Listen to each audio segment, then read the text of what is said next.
만일 내게 비둘기같이 날개가 있다면 날아가서 편히 쉬리로다. 시편 55편 6절의 이 쓸쓸한 고백은 감당할 수 없는 배신과 상처로 인해 모든 것을 훌훌 털어버리고 싶고 아무도 없는 곳으로 도망치고 싶은 우리 영혼의 가장 솔직한 독백입니다. 여러분, 살다 보면 정말 다 내려놓고 어디론가 훌쩍 떠나버리고 싶을 때가 있지 않습니까? 얽히고 설킨 인간관계에 지치고 믿었던 사람에게 뒤통수를 맞아 마음이 산산조각 났을 때 우리는 무작정 도망치고 싶어집니다.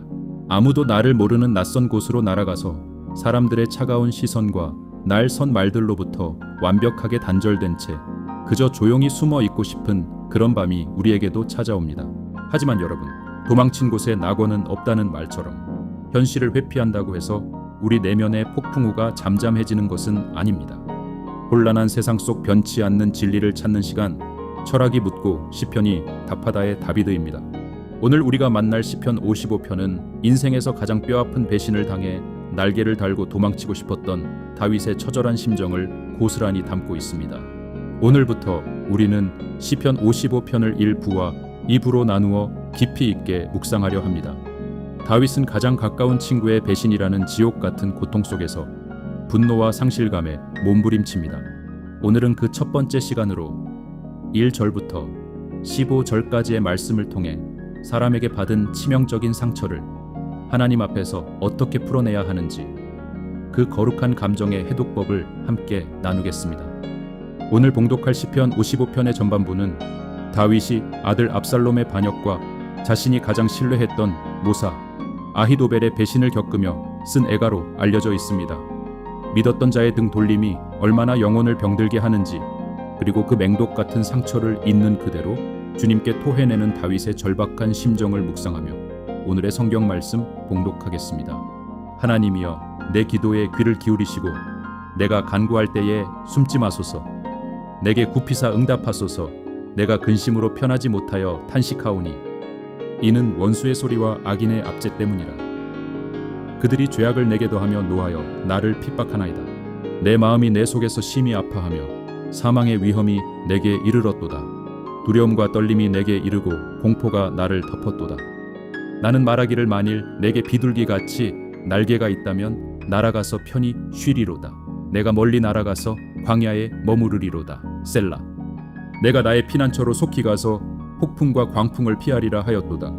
내가 성내에서 강포와 분쟁을 보았사오니 주여 그들을 멸하소서. 그들의 혀를 잘라 버리소서.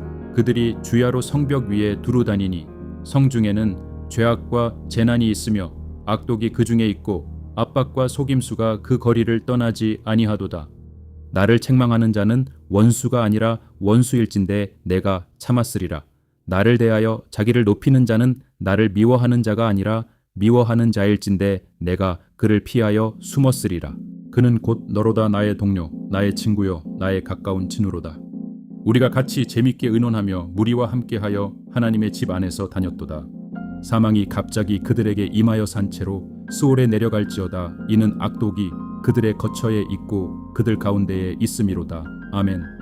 시편 55편의 도입부는 다윗이 겪고 있는 극도의 불안과 공포를 보여줍니다. 4절과 5절을 보십시오. 내 마음이 내 속에서 심히 아파하며 사망의 위험이 내게 이르렀도다. 두려움과 떨림이 나에게 이르고 공포가 나를 덮었도다. 다윗은 지금 수많은 전쟁을 치른 백전노장이지만 이번 위기 앞에서는 마치 벌벌 떠는 어린아이처럼 극심한 공황 상태에 빠져 있습니다. 그 두려움이 얼마나 컸던지. 다윗은 6절에서 만일 나에게 비둘기같이 날개가 있다면 날아가서 편히 쉬리로라고 탄식합니다. 적의 화살을 막아내며 싸울 의지조차 상실해버렸습니다. 그저 작고 빠른 비둘기처럼 날개를 달고 아무도 없는 저 멀리 광야의 바위 틈으로 날아가 이 끔찍한 현실에서 도피하고 싶다는 애절한 소망입니다. 하지만 다윗을 이토록 무기력하고 비참하게 만든 진짜 원인은 적들의 군사력이 아니었습니다. 12절과 13절에서 그 충격적인 진실이 폭로됩니다. 나를 책망하는 자는 원수가 아니라 원수일진데 내가 참았으리라. 다윗의 심장에 칼을 꽂은 사람은 평소에 다윗을 미워하던 적장이 아니었습니다. 그는 곧 너로다. 나의 동료, 나의 친구요, 나의 가까운 친우로다. 다윗의 영혼을 산산조각 낸 것은 바로 자신이 가장 믿고 사랑했던 가장 가까운 친구의 배신이었습니다. 성경학자들은 이 친구가 다윗의 핵심 참모였던 아히도벨이었을 것으로 추측합니다. 14절의 고백처럼 그들은 단순히 정치적인 동맹이 아니라 함께 삶의 깊은 이야기를 나누고 나란히 성전에 올라가 하나님을 예배하던 영적인 동역자요 피를 나눈 형제 같은 사이였습니다. 이탈리아의 위대한 시인 단테는 그의 서사시 신곡의 지옥편에서 죄의 무게에 따라 지옥을 9개의 층으로 나누었습니다. 그 중에서 가장 끔찍하고 형벌이 무거운 가장 밑바닥 제구 지옥에 갇힌 사람들은 살인자나 도둑이 아니었습니다. 단테는 그곳을 얼음 지옥으로 묘사하며 누군가의 신뢰를 저버린 배신자들을 그 차가운 얼음 속에 영원히 가두었습니다. 단테의 이 놀라운 통찰은 다윗의 고통을 정확히 대변해 줍니다. 밖에서 날아오는 적의 화살은 방패로 막을 수 있지만 내 품에 안겨있던 친구가 찌르는 칼은 막을 길이 없습니다. 나를 향해 마음의 문을 열었던 사람을 배신하는 것은 그 사람의 영혼을 가장 차가운 얼음 지옥으로 밀어넣는 우주에서 가장 잔인한 폭력입니다. 다윗은 지금 믿었던 친구의 배신으로 인해 영혼이 꽁꽁 얼어붙는 지옥의 한복판에 서 있는 것입니다. 그래서 다윗의 입에서는 아주 거칠고 정제되지 않은 분노가 터져 나옵니다. 9절을 보면 주여 그들을 멸하소서 그들의 혀를 잘라 버리소서라고 저주합니다. 심지어 15절에서는 사망이 갑자기 그들에게 임하여 산 채로 스올에 내려갈지어다 라고 외칩니다. 숨을 쉬고 있는 채로 생지옥에 떨어져 버리라는 무시무시한 저주입니다. 이 부분을 읽으면서 우리는 종종 당황하게 됩니다. 어떻게 하나님의 마음에 합한 사람이라는 다윗이 이렇게 도끼 품은 험한 말을 쏟아낼 수 있을까요? 성도가 이런 저주의 기도를 드려도 되는 것일까요? 성경은 이러한 다윗의 기도를 탄원 기도 혹은 저주 기도라고 부르며 그대로 기록해 두었습니다. 여기에는 아주 깊은 영적인 치유의 비밀이 숨겨져 있습니다. 배신당한 상처와 분노는 마치 방사능 폐기물과 같습니다. 그것을 내 마음속에 꼭꼭 눌러 담아두면 결국 그 독성이 내 영혼을 썩게 만들고 나를 파괴합니다.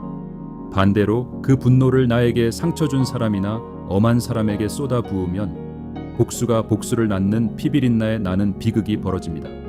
내가 괴물을 상대하다가 나 자신도 괴물이 되어버리는 것입니다.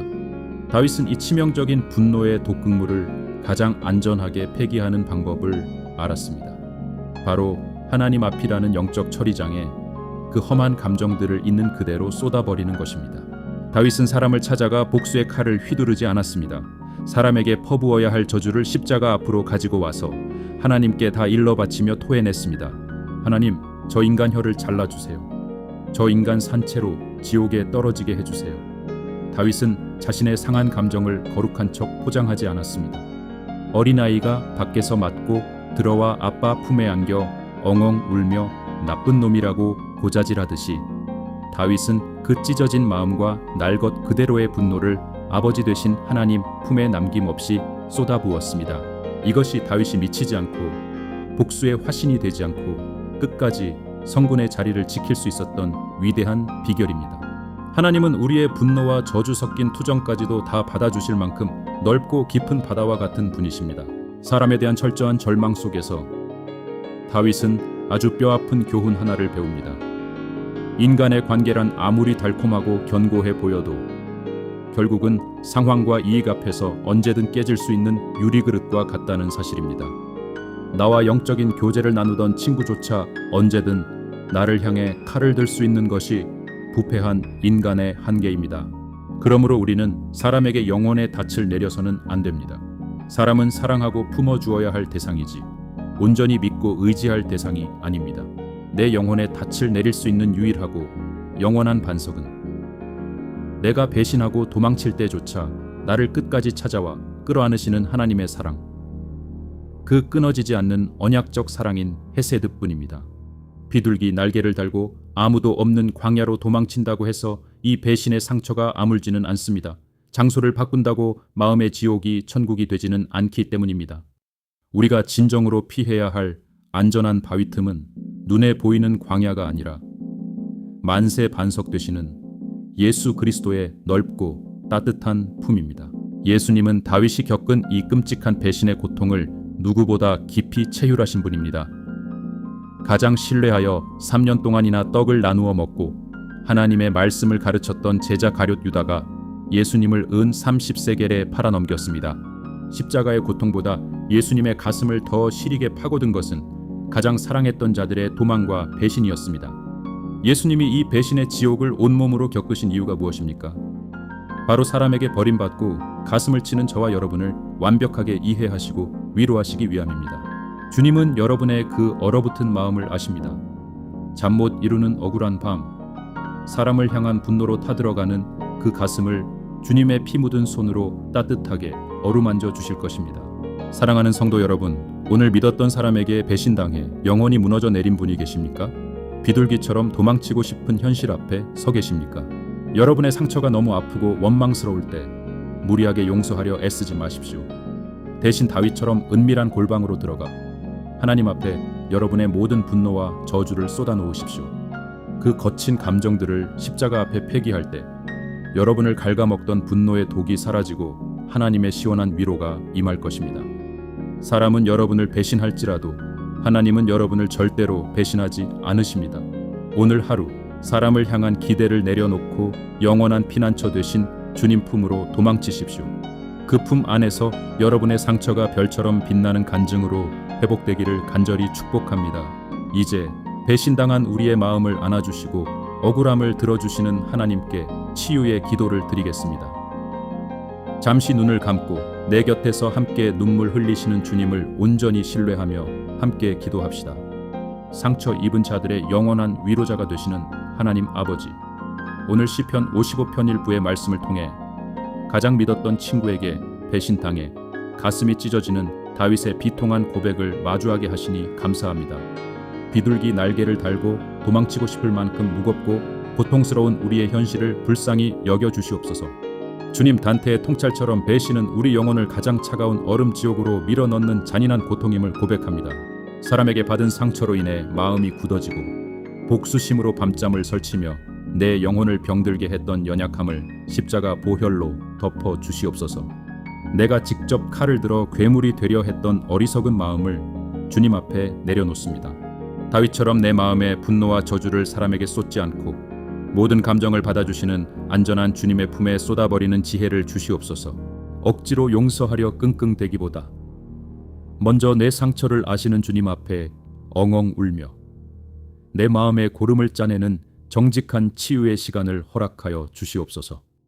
사람의 위로가 아닌 하늘의 위로로 내 얼어붙은 마음을 녹여주시옵소서. 가장 가까운 제자에게 배신당하셨던 예수님, 그 아픔을 아시기에 우리의 눈물을 완벽하게 공감해 주심을 믿습니다. 사람은 등을 돌려도 주님은 결코 우리를 떠나지 않으심을 확신하며 변하는 사람에게 내렸던 소망의 닻을 거두어 영원히 변치 않는 주님의 사랑에 깊이 내리게 하옵소서. 오늘 하루도 상처를 딛고 일어나 내 인생의 유일한 피난처이신 주님 품에서 안식을 누리는 복된 날 되게 하옵소서. 우리의 영원한 반석이시오 참된 친구가 되시는 예수 그리스도의 이름으로 기도드립니다. 아멘. 오늘 묵상을 통해 여러분의 가슴을 후벼 파던 배신의 상처에 따뜻한 치유의 연고가 발라졌기를 바랍니다.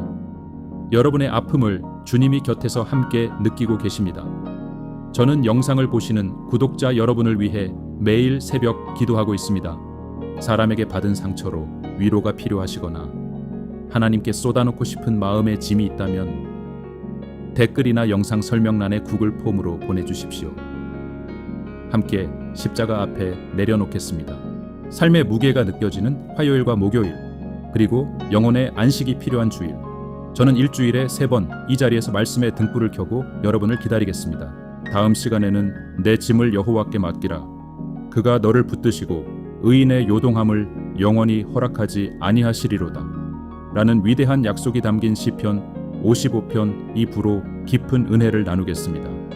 시편 55편 1부의 묵상이 사람의 배신으로 꽁꽁 언 여러분의 마음을 녹이는 봄볕이 되었기를 간절히 기원합니다. 비둘기 날개가 아닌 주님의 날개 아래 숨으십시오. 하나님은 여러분의 영원히 변치 않는 최고의 친구이십니다. 감사합니다. 아멘.